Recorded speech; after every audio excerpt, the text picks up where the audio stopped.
20. Defesas contra o mal.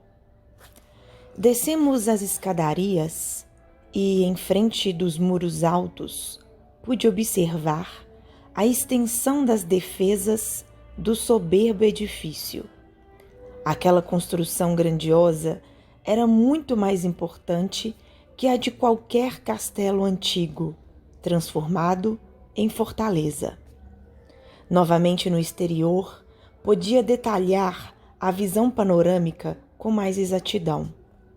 Reconheci agora que entráramos por um baluarte avançado, identificando a imponência da construção majestosa. Apresentavam-se-me as linhas gerais com nitidez. Impressionavam-me, sobretudo, as fortificações. Vi a torre de mensagem, consagrada, por certo, ao serviço de resistência.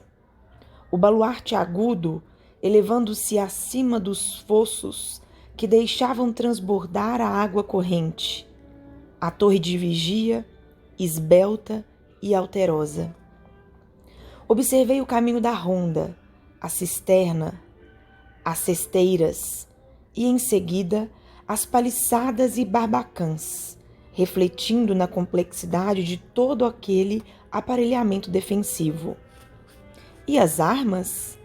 Identificava-lhes a presença na maquinaria instalada ao longo dos muros, copiando os pequenos canhões conhecidos na terra.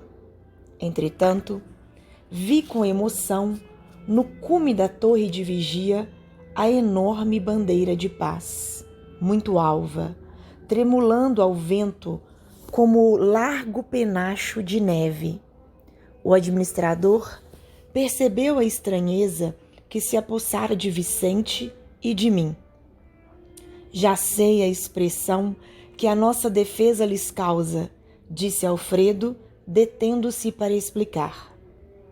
Fixando-nos com um olhar muito lúcido, continuou. Naturalmente, não imaginavam necessárias tantas fortificações. Conforme veem, nossa bandeira é de concórdia e harmonia. No entanto, é imprescindível considerar que estamos em serviço que precisaremos defender em qualquer circunstância. Enquanto não imperar a lei universal do amor, é indispensável persevere o reinado da justiça. Nosso posto está colocado aqui igualmente como ovelha em meio de lobos. E embora não nos caiba efetuar o extermínio das feras, necessitamos defender a obra do bem contra os assaltos indébitos. As organizações dos nossos irmãos consagrados ao mal são vastíssimas. Não admitam a hipótese de serem todos eles ignorantes ou inconscientes. A maioria se constitui de perversos e criminosos. São entidades verdadeiramente diabólicas. Não tenham disso qualquer dúvida. Deus meu! Exclamou Vicente admirado.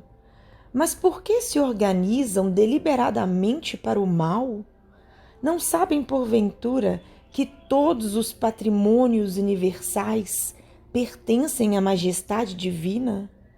Não reconhecem o soberano poder? Ah, meu amigo, falou Alfredo em tom grave. Fiz as mesmas perguntas quando aqui cheguei pela primeira vez. As respostas que tive foram incisivas e concludentes. Poderíamos, Vicente, formular na crosta as mesmas interrogações. Os criminosos que fazem as vítimas da guerra, os exploradores da economia popular, os avarentos misérrimos, os sedentos de injustificado predomínio e os vaidosos, cheios de fatuidade, sabem, tão bem quanto os nossos adversários daqui, que tudo pertence a Deus, que o homem é simples usufrutuário dos divinos bens. Não ignoram que os antepassados foram chamados à verdade e a contas pela morte, e que eles seguirão os mesmos caminhos. Entretanto, atormentam-se na crosta como verdadeiros loucos, amontoando possibilidades para a ruína e abusando das oportunidades mais santas. Aqui se verifica a mesma coisa. Querem dominar antes de se dominarem, exigem antes de dar e entram em perene conflito com o espírito divino da lei.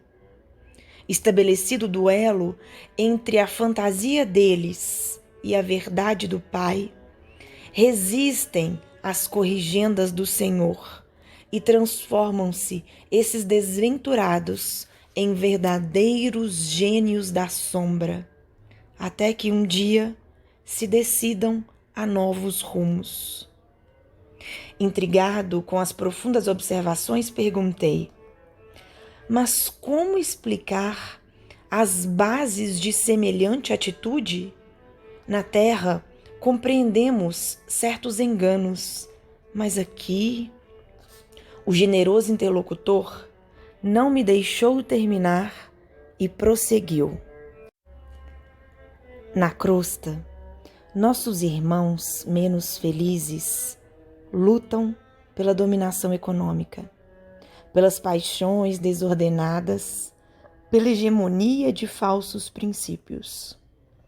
Nestas zonas imediatas à mente terrestre, temos tudo isso em identidade de condições.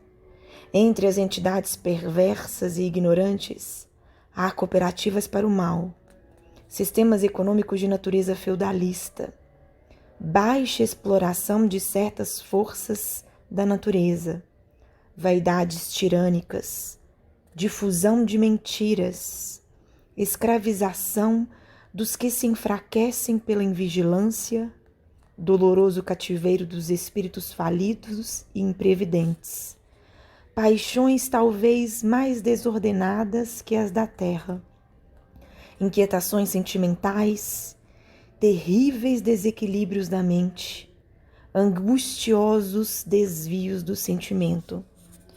Em todo lugar, meu amigo, as quedas espirituais perante o Senhor são sempre as mesmas, embora variem de intensidade e coloração. Mas e as armas? Perguntei. Acaso são utilizadas? Como não? Disse Alfredo pressuroso. Não temos balas de aço, mas temos projéteis elétricos. Naturalmente, a ninguém atacaremos. Nossa tarefa é de socorro e não de extermínio. No entanto, aduzi sob forte impressão. Qual o efeito desses projéteis? Assustam terrivelmente, respondeu ele sorrindo, e sobretudo demonstram as possibilidades de uma defesa que ultrapassa a ofensiva. Mas apenas assustam? Tornei a interrogar. Alfredo sorriu, mais significativamente, e acrescentou: poderiam causar a impressão de morte. Que diz? Exclamei com insofreável espanto. O administrador meditou alguns instantes e, ponderando, talvez, a gravidade dos esclarecimentos, obtemperou. Meu amigo, se já não estamos na carne, busquemos desencarnar também os nossos pensamentos. As criaturas que se agarram aqui às impressões físicas estão sempre criando densidade para os seus veículos de manifestação, da mesma forma que os espíritos dedicados à região superior estão sempre purificando e elevando esses mesmos veículos. Nossos projetos, portanto, expulsam os inimigos do bem por meio de vibrações do medo, mas poderiam causar a ilusão da morte, atuando sobre o corpo denso dos nossos semelhantes menos adiantados no caminho da vida. A morte física na Terra não é igualmente pura impressão? Ninguém desaparece. O fenômeno é apenas de invisibilidade, ou por vezes de ausência. Quanto à responsabilidade dos que matam, isso é outra coisa. E além desta observação, que é da alçada da justiça divina, temos a considerar igualmente que nesta esfera o corpo denso, modificado, pode ressurgir todos os dias pela matéria mental destinada à produção dele, enquanto, para obter o corpo físico, almas há que trabalham por vezes durante séculos. Vicente e eu caláramos, estupefatos. Alfredo sorriu serenamente e perguntou bem-humorado: vocês conhecem a lenda hindu da serpente e do santo? Ante a nossa expressão negativa, o administrador continuou: contam as tradições populares da Índia que existia uma serpente venenosa em certo campo. Ninguém se aventurava a passar por lá, receando-lhe o assalto. Mas um santo homem, a serviço de Deus, buscou a região, mais confiado no Senhor que em si mesmo. A serpente o atacou desrespeitosa.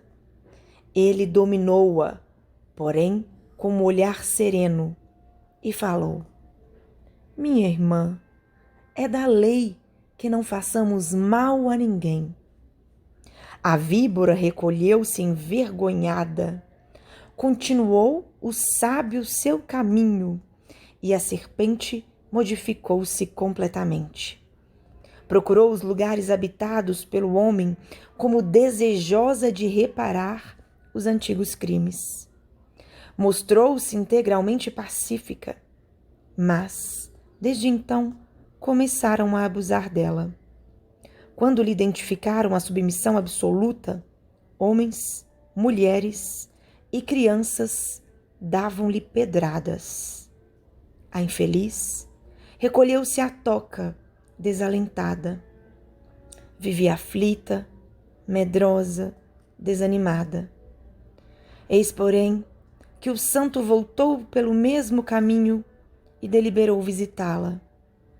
Espantou-se, observando tamanha ruína. A serpente contou-lhe então a história amargurada. Desejava ser boa, afável e carinhosa, mas as criaturas perseguiam-na e apedrejavam-na. O sábio pensou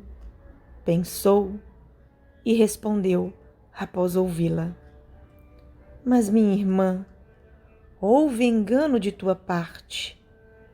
Aconselhei-te a não morderes ninguém, a não praticares o assassínio e a perseguição, mas não te disse que evitasses de assustar os maus. Não ataques as criaturas de Deus, nossas irmãs, ao mesmo caminho da vida, mas defende a tua cooperação na obra do Senhor. Não mordas, nem firas, mas é preciso manter o perverso à distância, mostrando-lhe os teus dentes e emitindo os teus silvos. Nesse momento, Aniceto sorriu de maneira expressiva. O administrador fez longa pausa e concluiu: creio que a fábula dispensa comentário.